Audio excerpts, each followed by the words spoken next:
말해봐, 당신 누구야? 지호야, 나다. 뭐, 나야. 내 아버지다, 한지호. 거짓말 하지 마. 거짓말 아니다. 내가 내 아버지다. 닥쳐.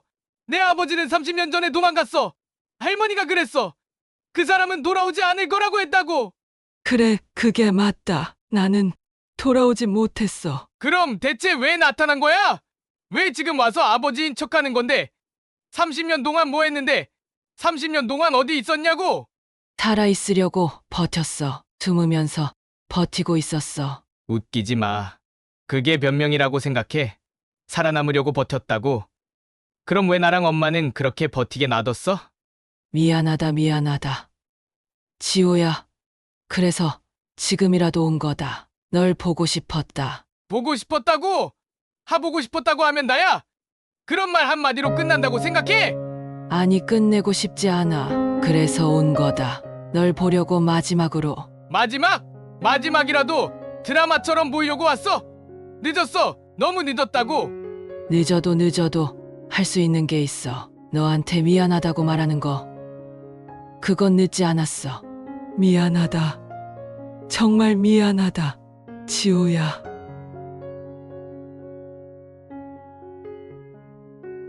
때로는 가장 가까운 사람의 얼굴이 가장 낯설게 느껴질 때가 있습니다. 우리가 늘 스쳐 지나가는 사람들 중 누군가가 알고 보니 내 인생에 가장 큰 비밀을 쥔 사람이라면 여러분은 어떻게 하시겠습니까? 매일 아침 집 앞을 쓸고 가는 노인의 모습. 낡은 점퍼에 때 묻은 바지, 구부정한 허리로 빈 병을 주워 담던 그 노인. 아무도 신경 쓰지 않았고 그도 누구에게 말 한마디 건네지 않았습니다. 단지 매일 같은 자리에서 같은 일을 할 뿐이었죠. 하지만 누군가는 그를 끝없이 미워하고 있었습니다. 강남의 호화로운 저택에 살고 있는 재벌 CEO 한지호, 성공의 상징이자 자수성가의 아이콘으로 불리는 남자. 세상 누구에게도 흔들리지 않던 그가 단 한순간에 무너졌습니다. 왜냐고요? 그가 그토록 혐오했던 노인, 매일 아침 쓰레기를 주워가던 그 남자가 바로 그의 아버지였기 때문입니다. 30년 만에 재회, 그러나 그 만남은 따뜻한 포옹이 아니었습니다. 분노, 배신, 원망, 후회. 이 모든 감정이 소용돌이치는 그 순간, 과연 이들은 서로를 용서할 수 있을까요?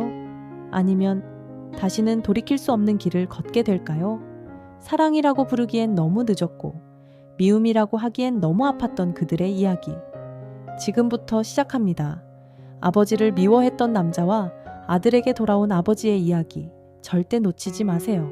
서울, 이 도시의 화려함은 언제나 사람들을 매혹시킨다. 강남의 번쩍이는 넌사인 수십억짜리 빌딩들이 하늘을 찌르며 자랑하듯 서 있다. 사람들은 이곳에서 꿈을 꾸고 성공을 갈망한다. 하지만 그 화려함의 뒤편에는 아무도 신경 쓰지 않는 음습한 뒷골목이 존재했다. 거기엔 하루 벌어 하루를 먹고 사는 사람들이 있고 그 중에서도 유독 눈에 띄는 한 노인이 있었다. 저 노인 또 저기 있네. 한지호 40세. 대한민국에서 손꼽히는 대기업 한테크의 CEO. 슈트 차림의 지호는 자신만만한 걸음걸이로 비싼 가죽 구두를 울리는 소리를 내며 나왔다. 그의 차고에는 최신형 람보르기니가 기다리고 있었다. 비서가 미리 예열해둔 덕에 차 안은 이미 따뜻했다. 그런데 지호의 눈길이 길 건너편에 멈췄다. 한 노인, 고개를 숙이고 비닐봉지를 들고 있는 초라한 노인, 찢어진 점퍼의 때가 묻은 바지, 맨발에 가까운 얇은 신발. 그는 쓰레기통을 뒤지며 빈 병을 모으고 있었다. 손이 새파랗게 얼어 있었지만 그는 마치 그것이 당연하다는 듯 움직였다. 아직도 여기 있네, 저 노인. 지호는 피식 웃었다. 차가운 눈빛으로 그를 한번 훑더니 시선을 돌렸다. 마치 그 노인은 그저 배경의 일부에 불과한 것처럼 보였다. 람보르기니의 문이 부드럽게 닫히자 내장된 최신형 스피커에서 클래식 음악이 흘러나왔다. 차가 길 위를 미끄러지듯 달려나가자 뒷유리창 너머로 노인의 모습이 점점 작아졌다. 지호는 백미러를 힐끗 쳐다보다가 다시 시선을 앞쪽으로 돌렸다. 스스로 무능하다고 인정하는 인생도 있지. 그는 조용히 중얼거렸다. 아무런 감정도 담기지 않은 목소리였다. 람보르기니의 안은 고요했다. 에어컨의 온도는 완벽하게 맞춰져 있었고 가죽 시트는 고급 호텔 침대처럼 부드러웠다. 하지만 지호의 얼굴은 차갑기만 했다. 그의 눈에 보이는 것은 성공한 자신의 모습뿐이었다. 아무도 그를 도와주지 않았고 아무도 그의 편에 서지 않았다. 어린 시절 그는 철저히 혼자였다. 네 아버지는 우리를 버렸어. 넌 그 사실을 기억해야 돼. 할머니의 목소리가 머릿속에 다시 울려 퍼졌다. 어릴 적 그는 항상 물었다. 할머니, 아빠는 어디 있어요? 하지만 돌아온 건 언제나 단호한 대답이었다. 그런 사람은 없다. 넌 나만 믿고 살아야 돼. 어릴 적 그 상처는 지호를 강하게 만들었다. 그는 결심했다. 내 힘으로 살아남겠다. 그리고 그렇게 해냈다. 한국 최고의 CEO, 대기업 한테크의 오너로 성장했다. 모든 걸 가졌고 돈과 명예, 권력을 모두 손에 쥐었다. 하지만 그 과정에서 지호의 마음은 서서히 돌처럼 굳어버렸다. 그날 저녁, 지호는 자신의 사무실에서 서류를 검토하고 있었다. 비서 유라 35세 M가 커피 한 잔을 조용히 책상 위에 놓았다. 유라는 지호의 옆에서 7년을 함께 일한 유일한 사람이다. 그녀는 언제나 냉철한 지호를 묵묵히 보좌했다. 대표님, 오늘도 그 할아버지가 집 앞에 있던데요. 지호는 잠시 펜을 멈추고 그녀를 쳐다보았다. 그래서 유라는 잠시 머뭇거리더니 말을 이었다. 그냥 좀 안타깝더라고요. 그렇게 추운 날씨에 매일 같은 자리에서 같은 일을 하시니까요. 지호는 피식 웃었다. 안타깝다고? 그러면 내 월급으로 도와줘. 유라는 아무 말도 하지 않았다. 하지만 그녀의 눈에 비치는 것은 연민이었다. 다음 날 새벽 5시, 지호는 일찍 깨어났다. 가끔 그는 새벽에 일찍 일어나 헬스를 하거나 서류를 미리 검토했다. 하지만 오늘은 왠지 모르게 잠에서 깼다. 그는 커튼을 젖혔다. 그 노인이 또 있었다. 길 한복판에 서서 뭔가를 찾고 있었다. 그의 행동이 평소와는 달랐다. 그는 평소처럼 쓰레기통을 뒤지는 대신 길바닥을 뚫어지게 바라보았다. 지호는 눈살을 찌푸렸다. 또 무슨 짓이야? 그때였다. 갑자기 노인이 무릎을 꿇었다. 두 손으로 눈을 감으며 입을 움직였다. 마치 기도를 하듯이. 지호의 가슴이 묘하게 조여왔다. 그는 고개를 저었다. 쓸데없는 생각하지 마. 하지만 왠지 모르게 그날 아침에 노인의 모습이 머릿속에서 떠나지 않았다. 5번째 서막의 끝, 불길한 징조밤, 11시. 지호는 사무실에서 늦은 서류 작업을 끝내고 집으로 향했다. 차 타기 직전 그는 문득 집 앞을 바라봤다. 거기엔 아무도 없었다. 항상 있던 노인이 보이지 않았다. 뭐야? 오늘은 안 나왔나? 지호는 별일 아니라는 듯 채 올랐다. 차 안에서 클래식 음악이 흘러나왔다. 핸들을 잡고 도로에 진입하던 그때 쾅! 뭐야? 차량의 브레이크가 갑작스럽게 잡히면서 지호의 몸이 앞으로 쏠렸다. 앞유리에 무언가 부딪힌 느낌이었다. 차에서 내린 지호는 깜짝 놀랐다. 바닥에는 피투성이가 된 노인이 쓰러져 있었다. 뭐야? 이 노인. 그 노인은 바로 아침에 보았던 그 노인 김상호였다. 괜찮으세요? 지호는 급히 노인을 흔들었다. 그 순간 상호의 손이 지호의 손을 붙잡았다. 차갑고 거칠었던 그 손이 지호의 손을 꼭 쥐었다. 지호야, 네가 맞구나. 지호의 심장이 멎을 듯 멈췄다. 뭐? 내 아들? 지호? 에이, 네가 맞구나. 지호의 눈동자가 크게 흔들렸다. 그의 머릿속이 하얗게 비어버렸다. 그 순간 세상이 멈춘 것만 같았다. 뭐라고 했어? 하지만 노인은 이미 의식을 잃고 있었다.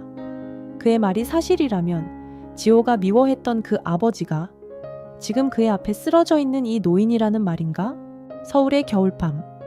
하얀 눈이 창문을 타고 조용히 내렸다. 고요함이 감도는 방 안, 어둠 속에서도 은은히 비치는 서류 더미들이 책상 위에 가지런히 쌓여 있었다. 한지호는 손에 든 서류를 넘기며 계약서에 서명을 남겼다. 조용한 방 안에 스마트폰의 진동 소리가 울렸다. 네, 유라의 목소리가 들렸다. 그녀는 사무실에서 영상통화로 보고를 하고 있었다. 대표님, 이번에 부산지사의 인사이동이 확정됐습니다. 내일 오전까지 서류 서명 부탁드립니다. 알겠다. 지호는 짧게 대답하며 통화를 끊었다. 그는 서류를 한쪽으로 밀어내며 고개를 들었다. 눈이 피로해진 듯 이마를 짚고 잠시 눈을 감았다. 그 순간 어릴 적 기억이 스쳐갔다. 지호야, 오늘 저녁엔 아빠가 너랑 같이 불꽃놀이 보러 갈 거야.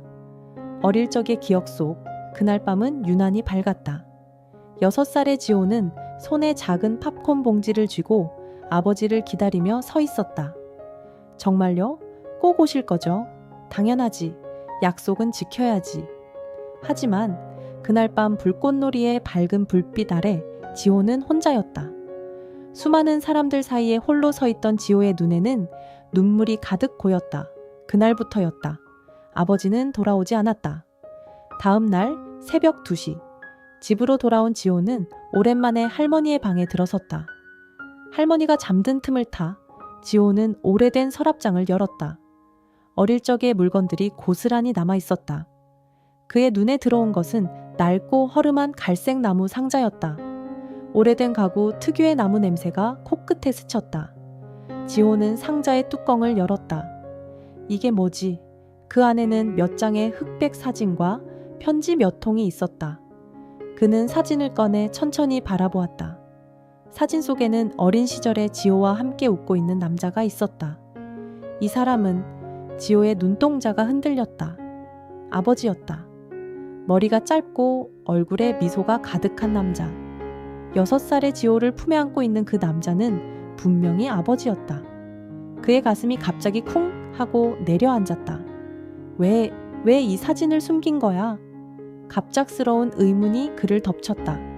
사진을 뒷면으로 돌렸을 때 뒷면에 연필로 적힌 글씨가 보였다. 지호야, 언제나 널 지켜보고 있을게. 사랑한다. 아빠. 그 글씨를 보는 순간 가슴 한편이 아팠다. 사진 속의 아버지는 행복해 보였지만 왜 아버지는 떠났을까? 지호의 마음속엔 분노와 슬픔이 교차했다. 그때 방문이 갑자기 열렸다. 뭐 하는 거냐? 어둠 속에서 할머니의 목소리가 들렸다. 지호는 손에 든 사진을 바라보며 천천히 고개를 돌렸다. 할머니의 눈빛은 단호했다. 그 상자는 건드리지 말라고 하지 않았느냐? 왜 숨겼어요?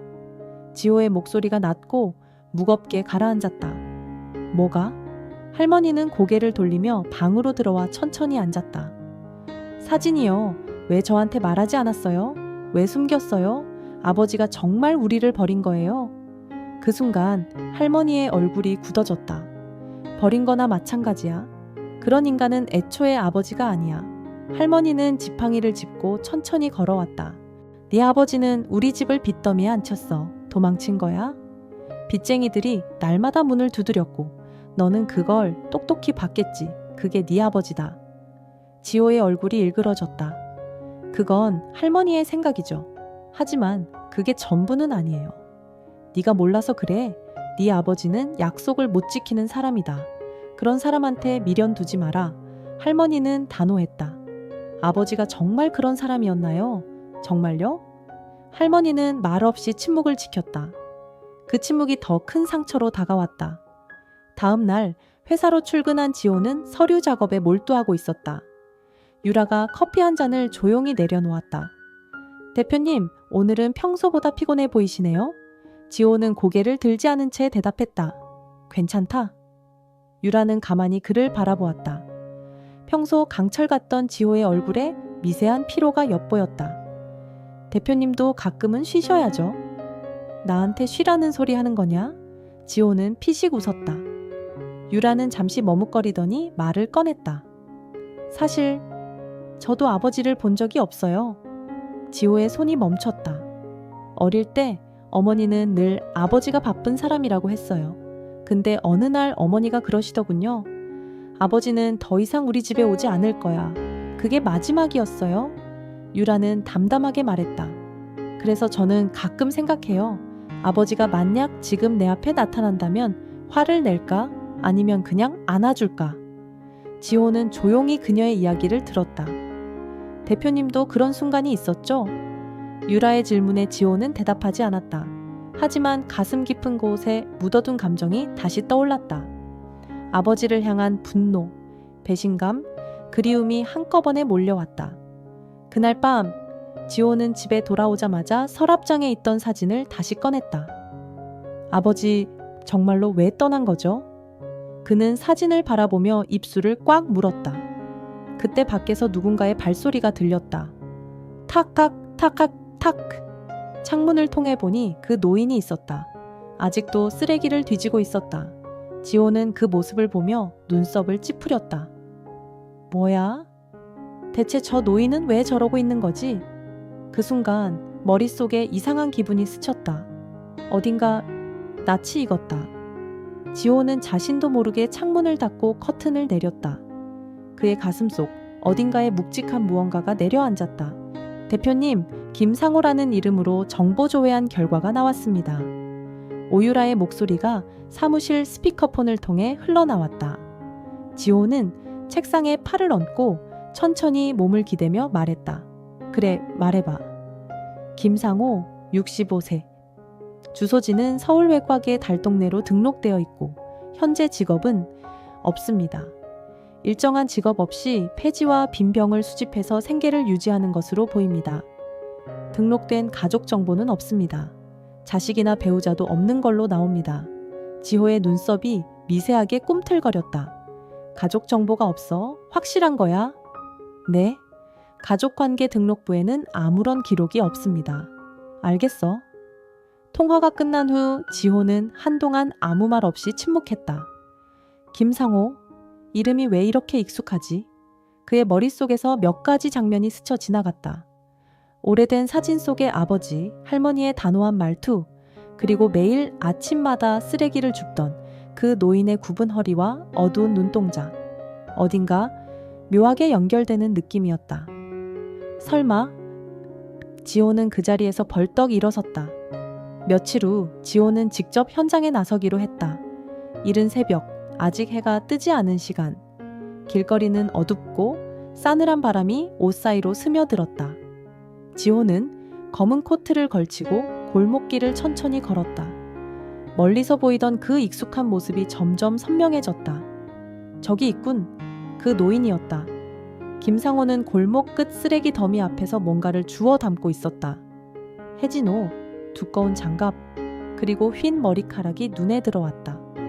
지호는 멀리서 노인을 바라보았다. 그 모습이 너무나 익숙했다. 예전의 기억 속 어린 시절의 아버지의 모습과 겹쳐 보였다. 저 노인이 왜 이렇게 익숙한 거지? 지호는 천천히 다가갔다. 여기서 뭐 하십니까? 김상호는 고개를 들었다. 처음에는 지호를 쳐다보지 않고 다시 쓰레기를 주우려 했지만 지호의 발소리가 가까워지자 그의 움직임이 멈췄다. 저기요, 뭐 하시는 거냐고요? 지호는 일부러 냉랭한 목소리로 말했다. 노인이 천천히 고개를 돌렸다. 찌푸린 눈, 주름진 이마, 까맣게 때가 낀 손. 김상호의 눈빛이 지호를 가만히 바라보았다. 왜? 그리 묻나? 여기서 매일 쓰레기를 뒤지고 있으니 묻는 거지. 그냥 먹고 살려고 하는 거다. 노인은 고개를 숙였다. 그 순간 뭔가 지호의 가슴에 찌르는 듯한 느낌이 들었다. 이 사람 어딘가 익숙하다. 지호는 고개를 돌려 그를 뚫어지게 쳐다봤다. 그의 말투, 그의 표정, 그의 눈빛, 전부가 이상하게도 과거의 기억과 겹쳤다. 그날 밤 지호는 침대에 누웠지만 좀처럼 잠이 오지 않았다. 김상호, 아버지 이름도 김상호였던가? 그는 휴대전화를 들고 할머니의 연락처를 눌렀다. 몇 번의 신호음 끝에 할머니가 전화를 받았다.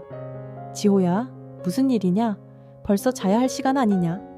할머니, 아버지 이름이 뭐였죠? 잠시 정적이 흘렀다. 할머니는 숨을 들이마셨고 목소리가 한층 날카로워졌다. 왜 그런 걸 묻는 거냐? 그냥 궁금해서요. 할머니도 말했었잖아요. 우리 아버지 이름이 김상호라고. 그 이름은 이제 기억할 필요 없다. 그 사람은 이미 죽은 사람이나 다름없어. 할머니, 그 말은 더 이상 묻지 마라. 지호야. 그건 다 지난 일이야. 뚝. 통화가 끊겼다. 지호는 휴대전화를 바라보며 생각에 잠겼다. 왜 할머니는 아버지 이야기를 그렇게 꺼리는 걸까? 그의 마음속에 싹튼 의심이 점점 커져갔다. 다음 날 지호는 직접 김상호의 집을 찾았다. 집이라 부르기도 어려운 곳이었다. 서울 외곽의 달동네, 비탈길을 따라 올라간 곳에 낡고 허름한 집이 있었다. 벽은 갈라져 있었고 지붕에 있는 슬레이트는 일부 깨져 있었다. 여기가 그 노인의 집인가? 지호는 잠시 문 앞에 서서 망설였다. 문을 두드리기 직전 창문 틈으로 안쪽이 보였다. 그 안에는 김상호가 있었다. 그는 방바닥에 무릎을 꿇고 작은 상자 하나를 열고 있었다. 그 안에 있던 것은 사진이었다. 사진 속에는 아이를 안고 웃고 있는 남자가 있었다. 그 아이는 지호였다. 지호의 심장이 멈추는 듯했다. 그는 문을 열었다. 이게 뭐야? 깜짝 놀란 김상호는 사진을 급히 감췄지만 이미 지호의 눈에는 모든 것이 보였다. 저 사진 내 사진이잖아. 김상호는 아무 말도 하지 않았다. 지호는 서둘러 다가가 사진을 빼앗았다. 사진 뒷면에는 이렇게 적혀 있었다. 지호야, 아빠는 항상 너를 보고 있어. 절대 잊지 마라. 아빠. 지호의 눈이 커졌다. 손에 힘이 들어갔고 그의 심장이 거칠게 뛰었다. 뭐야, 이게? 그의 목소리는 떨리고 있었다. 대답해. 대체 뭐야? 왜 이 사진이 여기 있는 거야? 김상호는 침묵했다. 그의 얼굴에 눈물이 흘렀다. 말하라고. 지호의 목소리는 터질 듯이 울려 퍼졌다. 그때 김상호의 입이 열렸다. 지호야, 미안하다. 정말 미안하다. 그 순간 지호의 눈이 흔들렸다. 그의 뇌리가 하얗게 비어버렸다. 미안하다고? 왜? 왜 미안하다고 하는 거야? 김상호의 떨리는 목소리가 방 안에 가득 찼다.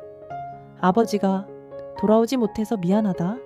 순간 지호의 눈에서 모든 감정이 뒤섞였다. 충격, 혼란, 분노, 슬픔. 뭐라고? 그의 입술이 말라붙었다. 네 아버지다. 지호야. 내가 네 아버지다. 비가 쏟아졌다. 아니, 쏟아지는 정도가 아니라 하늘이 뚫린 것처럼 물이 쏟아져 내렸다. 밤하늘엔 천둥이 울려 퍼졌고 강한 바람이 나뭇가지를 휘청거리게 했다. 서울의 거리는 우산을 쓴 사람들로 가득 찼고 빗물은 도로 위에서 거센 물살처럼 흘러갔다. 지호는 자동차 핸들을 꽉 잡고 있었다.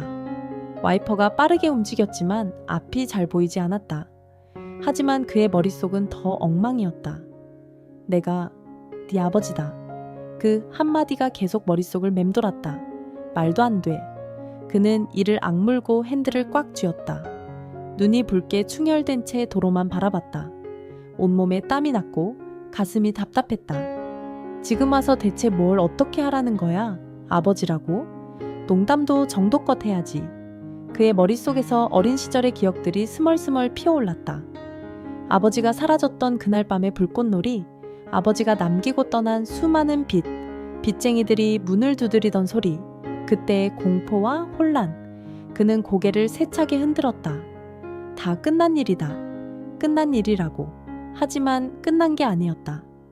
과거는 먼지가 쌓인 책처럼 구석에 놓여 있다가 누군가 그 먼지를 털어내는 순간 모든 내용이 다시 선명해졌다. 한편 그 밤, 김상호는 비에 젖은 몸을 이끌고 좁은 골목길을 걷고 있었다. 그의 어깨는 축 처져 있었고 발걸음은 한없이 느렸다. 지호가 나를 아버지라고 부르지 않겠지. 그는 스스로에게 말했다. 비에 젖은 머리카락이 얼굴에 붙었지만 그는 신경도 쓰지 않았다. 그의 손은 주먹을 꽉 쥐고 있었다. 하지만 그래도 말해야 했다. 언젠간 말해야 했어. 그의 눈에서는 눈물과 빗물이 뒤섞여 흘러내렸다. 골목길 끝에 다다랐을 때 어둠 속에서 몇 명의 남자가 그를 지켜보고 있었다. 어이, 노인네. 주머니 좀 털어봐라. 돈이 없어. 나한테 왜 이래? 없어? 네가 매일 쓰레기 뒤지면서 번 돈 있잖아. 한 남자가 상호의 가방을 잡아당겼다. 상호는 재빨리 가방을 붙잡으며 말했다. 이건 안 돼. 내 소중한 거야. 소중한 거라고? 그럼 더 갖고 싶어지네.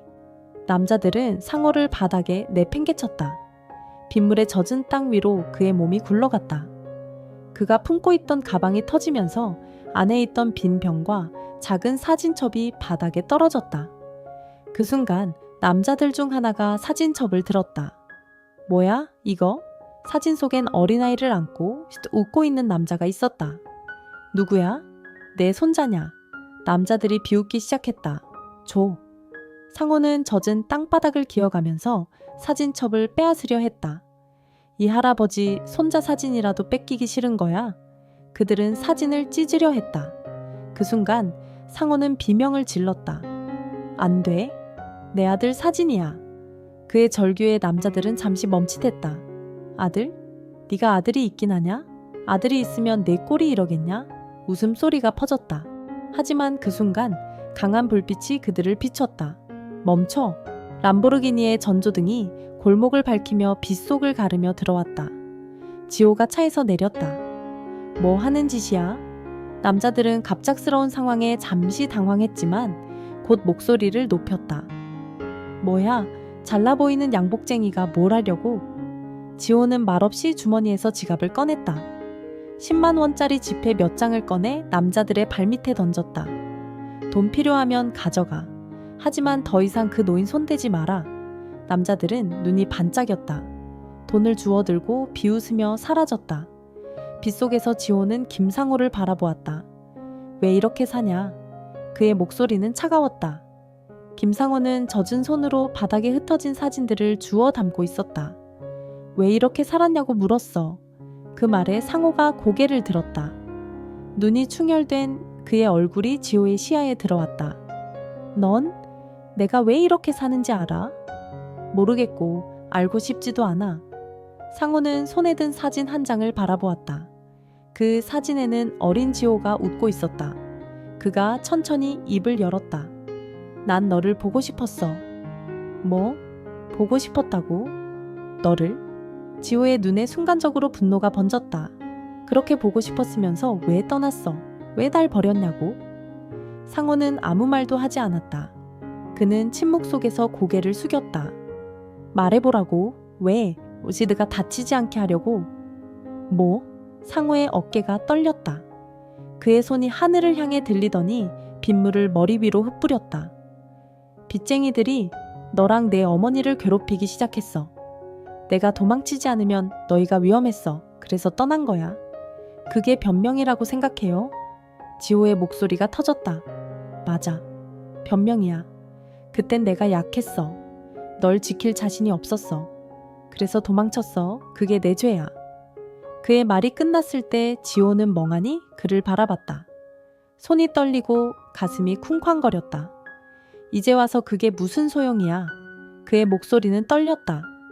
이미 늦었잖아. 늦었다고 해도 널 보고 싶었어. 지호는 그 자리에 서서 빗물을 맞고 있었다. 그의 눈에 물방울이 떨어졌다.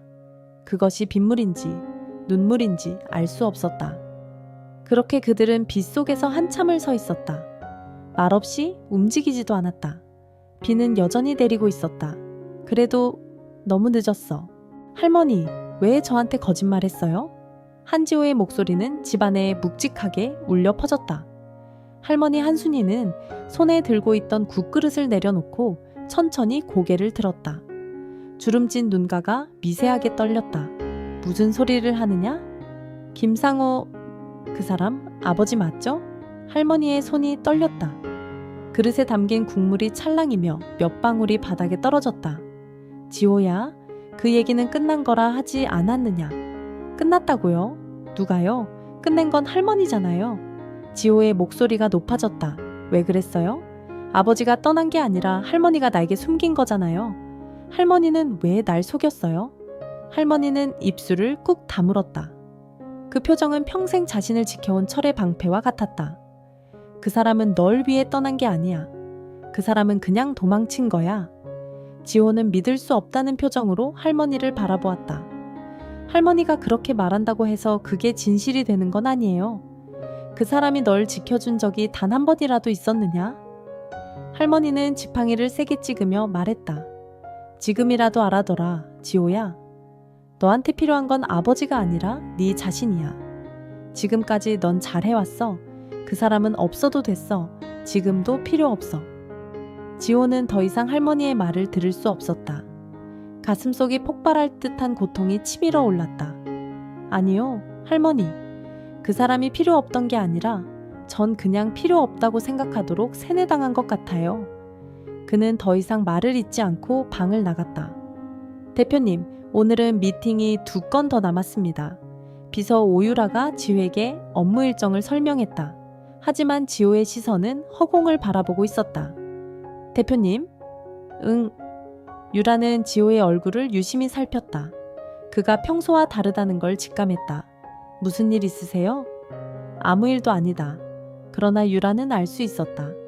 아무 일도 아니라는 그의 말은 무언가 있다는 의미라는 것을. 점심시간이 되었을 때 유라는 용기를 내어 지호에게 다가갔다. 대표님, 진짜로 무슨 일 있으신 거죠? 표정이 너무 안 좋으세요. 지호는 한참 침묵하다가 입을 열었다. 어릴 때 아버지가 돌아오기를 기다렸어. 그런데 할머니는 항상 말했지. 그 사람은 안 돌아온다고. 난 할머니 말을 믿었다. 그렇게 믿으면서 살아왔는데 그의 목소리는 점점 낮아졌다. 그 사람은 결국 돌아왔어. 근데 나는 그 사람이 필요 없는 사람이 됐어. 유라는 조용히 그의 말을 들었다. 대표님, 그 말이 꼭 맞는 건 아니에요. 지호는 고개를 들었다. 어릴 때는 어른들이 하는 말이 전부인 줄 알잖아요. 하지만 그게 항상 정답은 아니에요. 사람도 변하고 상황도 변해요. 아버지도 그럴 수 있지 않을까요? 지호는 아무 대답도 하지 않았다. 며칠 후 비는 다시 내렸다. 지호는 차에 타고 집으로 돌아가고 있었다. 와이퍼가 쉴 새 없이 움직였고 빗소리가 유리창을 때렸다. 차 안은 고요했지만 그의 머릿속은 시끄러웠다. 내 아버지다. 내가 네 아버지다. 그 목소리가 다시 떠올랐다. 김상호의 떨리는 음성, 그의 손이 지호의 손을 잡고 했던 그 한마디. 지호는 고개를 세차게 저었다. 이미 끝난 일이야. 돌아올 필요 없어. 그때 그의 눈앞에 무언가가 보였다. 앞쪽 횡단보도에 한 소년이 있었다. 소년은 우산을 놓치고 빗속에서 우왕좌왕하고 있었다. 반대편 도로에서는 한 트럭이 속도를 줄이지 않고 달려오고 있었다. 위험해. 지호는 본능적으로 핸들을 틀었다. 그 순간 길가에 있던 한 노인이 갑자기 뛰쳐나왔다. 안 돼! 김상호였다. 그는 소년을 향해 전속력으로 달려가 소년을 밀쳐냈다. 소년은 바닥에 넘어졌고 김상호는 그대로 트럭에 치였다. 쾅! 트럭의 경적 소리가 울리고 주변 사람들이 비명을 질렀다. 아버지! 지호의 몸이 얼어붙었다. 머릿속이 새하얘졌다. 차에서 뛰쳐나온 지호는 비를 맞으며 달려갔다. 아버지, 정신 차려요. 아버지! 바닥에 쓰러진 김상호의 얼굴은 피로 물들어 있었다. 그의 눈이 희미하게 열려 있었다. 지호야, 괜찮다. 너 괜찮지? 아버지 말하지 마요. 구급차 부를게요. 말하지 마요. 지호의 손이 떨리고 있었다. 온몸이 젖어 있었지만 그 사실조차 인식하지 못했다. 병원 대기실. 지호는 의자에 앉아 고개를 숙이고 있었다. 그의 손은 축 늘어져 있었고 머릿속이 온통 뒤엉켜 있었다. 김상호 씨의 보호자 되십니까? 의사의 목소리에 지호는 고개를 들었다. 네, 보호자입니다. 수술은 잘 끝났습니다. 다행히 생명에는 지장이 없습니다. 그 말을 듣는 순간 지호의 눈에 뜨거운 무언가가 차올랐다. 정말 다행이네요. 의사는 지호를 바라보며 미소를 지었다. 김상호는 병실 침대에 누워 있었다. 지호는 침대 옆 의자에 앉아 있었다. 아버지. 김상호는 천천히 눈을 떴다. 지호야? 지호는 고개를 숙였다가 다시 고개를 들었다. 제가 잘못했어요. 늦게 알아봐서 죄송해요. 김상호의 눈에 눈물이 맺혔다. 아니다. 난 네가 이렇게 불러줄 줄 몰랐다. 그걸로 충분하다. 그 순간 지호의 마음 한구석에 있던 무거운 돌덩이가 사라지는 느낌이었다. 아버지, 이제 같이 살아요. 집에 와요. 김상호는 조용히 미소 지었다. 그래? 집에 가자, 지호야. 그들의 인생에 비가 내렸던 날들은 이제 끝이 났다. 잿더미 속에서 다시 피어난 불씨처럼 그들은 새로 시작하고 있었다. 따뜻한 햇살이 창문을 통해 병실 안으로 스며들고 있었다. 새하얀 커튼이 바람에 살짝 흔들렸고 그 바람결이 병실의 조용한 리듬을 더했다. 침대 위 김상호는 여전히 누워 있었다. 옆에 있는 심박 모니터에서는 일정한 박자로 삐삐 소리가 나고 있었다. 한지호는 의자에 앉아 있었다. 그동안 수없이 바쁜 업무와 회의로 앉을 시간조차 없던 그가 지금은 병실의 좁은 의자에 조용히 앉아 있었다. 그의 눈은 김상호의 얼굴에 고정되어 있었다.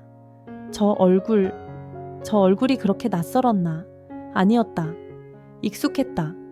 주름이 가득한 얼굴, 거칠어진 손, 그리고 희끗희끗한 머리카락. 어릴 때 지호가 손을 잡고 뛰어다닐 때 바로 그 손과 같았다. 대표님, 물 좀 드세요. 오유라가 그에게 생수병을 건넸다. 지호는 유라를 올려다보며 고개를 끄덕였다.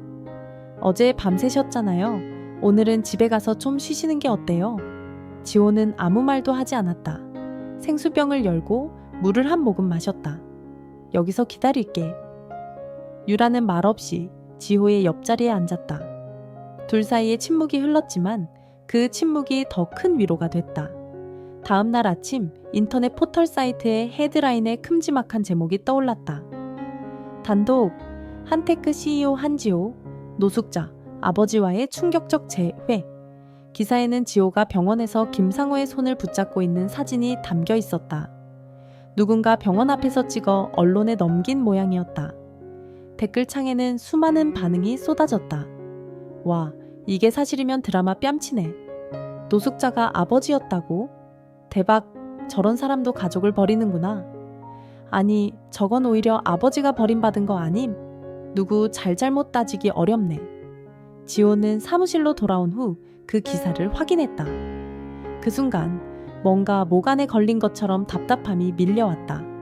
이제 사람들은 이걸로 난리를 치겠지. 이 상황을 모를 리 없는 할머니의 전화가 곧 걸려왔다.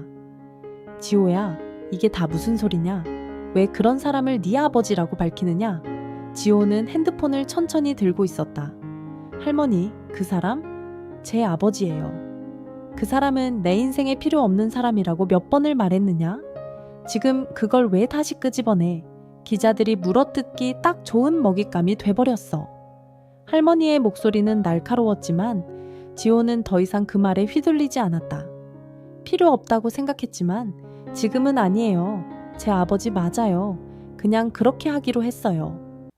지호는 핸드폰을 내려놓고 창밖을 바라봤다. 몇 주 후 김상호의 상태가 점점 호전되었다. 그날은 맑고 화창한 날씨였다. 병실 창문으로 따뜻한 햇살이 들어왔다. 김상호는 병상에 앉아 있었다. 지호는 옆에 앉아 있었고 그의 손에는 컵라면 2개가 들려 있었다. 라면이나 드세요.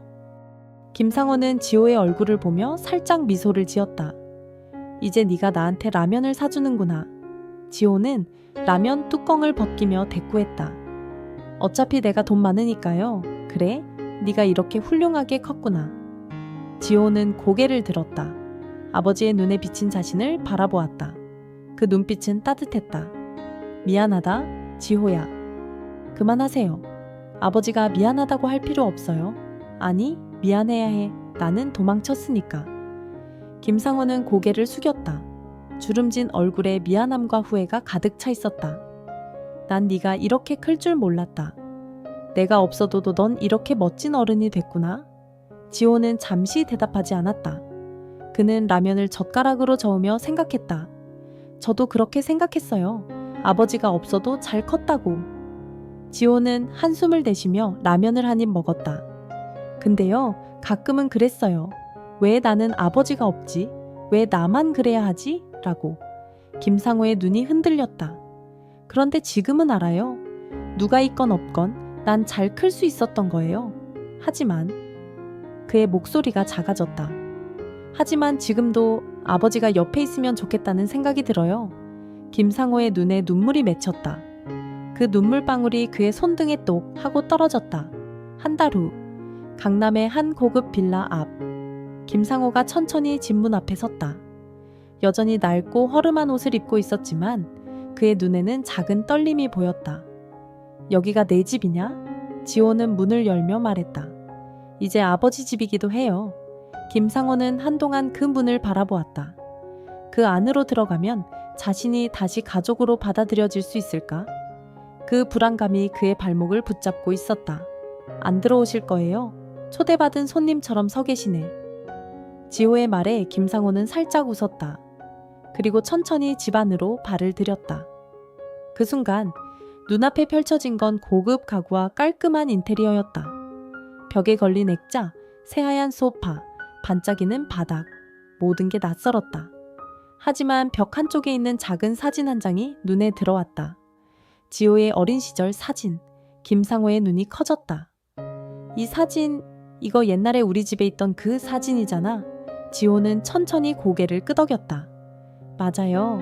그때는 몰랐는데 이젠 알아요. 이 집이 우리 집이에요. 김상호는 눈물을 참을 수 없었다.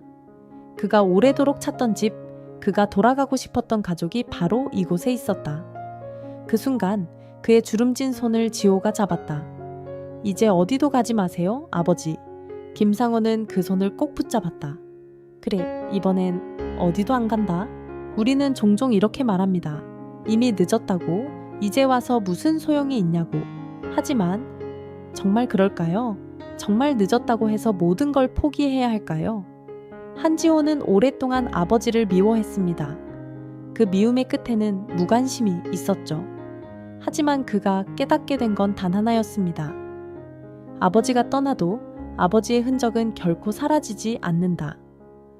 30년의 시간은 결코 짧지 않았습니다. 어릴 적에 받은 상처는 지호의 가슴 속에 깊이 새겨졌고 김상호 역시 그 상처 속에 갇혀 있었습니다. 하지만 그들이 다시 만난 순간 모든 것이 변했습니다. 우리는 종종 누군가에게 이렇게 말하죠. 당신은 늦었어. 이미 기회는 끝났어. 하지만 오늘의 이야기는 우리에게 말합니다. 늦었다고 해서 끝난 게 아니다. 사람은 실수할 수 있습니다. 때론 도망칠 수도 있습니다. 하지만 진정한 용기는 다시 돌아와 마주하는 것입니다. 한지호가 그랬던 것처럼, 김상호가 그랬던 것처럼 미움도 후회도 원망도 결국엔 사랑으로 돌아갑니다. 가족은 때로는 상처로 시작되지만 결국엔 치유로 끝난다. 여러분의 곁에도 아직 돌아가야 할 누군가가 남아있지는 않나요?